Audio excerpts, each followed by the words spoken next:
Hi. Previous videoలో మనం loops in Python, for loop, while loop and also decision making statements, if else, if else, if else ఇవి నేర్చుకున్నాం. అయితే ఇప్పుడు వీటిని use చేసుకొని ఇవి నేర్చుకున్న తర్వాత ఏదైనా చిన్న ప్రాబ్లమ్ ఎలా సాల్వ్ చేయాలో చూద్దాం. ఫర్ ఎగ్జాంపుల్ ఈ ఎగ్జాంపుల్‌లో ప్రాబ్లమ్ ఏంటంటే 1-10 నంబర్స్‌లో ప్రతి నంబర్ ఈవెన్ గాను, ఆడ్ గాని ఉండిద్ది. సో, అందులో ఆ నంబర్ అనేది ఈవెన్, ఆడ్ అనేది ప్రింట్ అవ్వాలి particular number. For example consider 2 అనేది ఈవెన్ నంబర్ అని ప్రింట్ అవ్వాలి. 3 అనేది ఆడ్. ఇలాగా ప్రింట్ అవ్వాలి. సో, దీన్ని ఎలా సాల్వ్ చేస్తారు? ఫస్ట్ అబ్జర్వ్ చేయండి. నంబర్స్ ఎక్కడి నుంచి ఎక్కడి దాకా చెక్ చేయాలి? 1-10 దాకా చేయాలి. సో, నేను ఇక్కడ లూప్ యూజ్ చేసుకోవచ్చు కదా! ఫర్ ఐ ఇన్ రేంజ్ ఎక్కడి నుంచి స్టార్ట్ అవ్వాలి? 1 దగ్గర నుంచి స్టార్ట్ అవ్వాలి. కాబట్టి స్టార్టింగ్ వాల్యూ 1 నుంచి 10 దాకా. అండ్ మనకి 1-10 నంబర్స్‌లో 10థ్ నంబర్ కూడా ఇంక్లూడ్ చేయాలి. అలాంటప్పుడు ఏం చేయాలి? ఎండింగ్ వాల్యూ 11 ఇవ్వాలి. అప్పుడే 1-10 దాకా వర్క్ అయ్యిద్ది.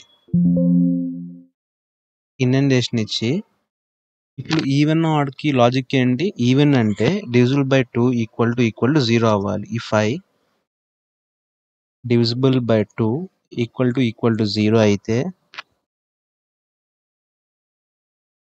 అప్పుడు మనం ఈవెన్ అని చెప్పొచ్చు.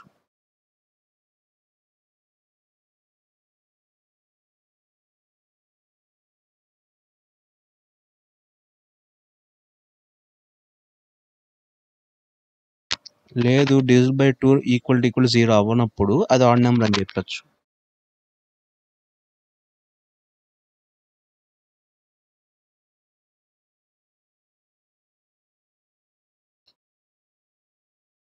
ఓకే.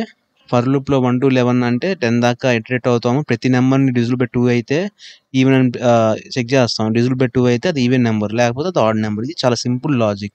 ఇలా మీరు నేర్చుకున్న ఇఫ్ ఎల్స్‌లు, ఫర్ లూప్ యూజ్ చేసి చిన్న ప్రాబ్లమ్ సాల్వ్ చేసాం. ఇలానే నెక్స్ట్ టాపిక్స్ కూడా ఏవైతే ఉన్నాయో అవన్నీ నేర్చుకొని మీరు ఇలా చిన్న చిన్న ప్రాబ్లమ్స్ సాల్వ్ చేయగలిగితే ప్రాబ్లమ్ సాల్వింగ్ స్కిల్ అనేది ఇంప్రూవ్ అయ్యిద్ది. సో, మీరు ఇంకా సబ్స్క్రైబ్ చేసుకోకపోతే వెంటనే సబ్స్క్రైబ్ చేసుకోండి. అండ్ ఇప్పుడైతే అవుట్‌పుట్‌ని రన్ చేద్దాం ఒకసారి. సో, ఇక్కడ అబ్జర్వ్ చేయండి. 1-10 దాకొచ్చినియి. 1 నంబర్ అనేది odd, even number 2, odd number 3, even number 4 so on so 9 అనేది ఆడ్ నంబర్, 10 అనేది ఈవెన్ నంబర్. ఇలా మనకి అవుట్‌పుట్ అనేది వచ్చింది. సో, ఇలానే మనం ప్రాబ్లమ్స్ అనేవి సాల్వ్ చేస్తా ఉంటుంటే ప్రాబ్లమ్ సాల్వింగ్ స్కిల్ అనేది ఇంప్రూవ్ అవుతుంది.